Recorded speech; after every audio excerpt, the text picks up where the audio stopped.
Alright, so what is Scotch?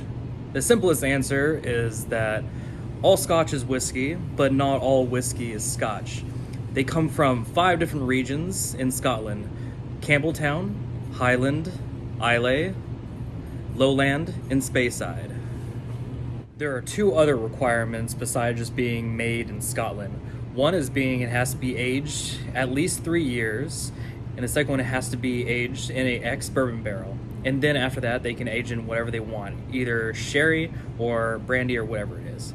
And fun fact is that a lot of distilleries in Scotland actually will buy and make their own barrels and then rent them off to other things that people that make bourbon in the United States, and then after they use those barrels, they're not able to use them for bourbon anymore, so they'll actually send them back up to Scotland, and then they'll be able to use them.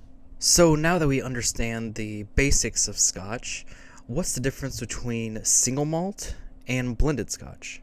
Well, it's not that complicated. Single usually means single grain, malt mash, which is barley, and can be one or more grains like wheat or corn. But the most important thing is that it has to be sourced by a single distillery.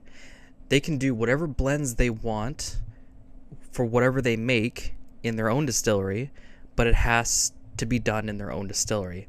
Blended just means that it can be made with scotches that are sourced from any distilleries that they want into their own.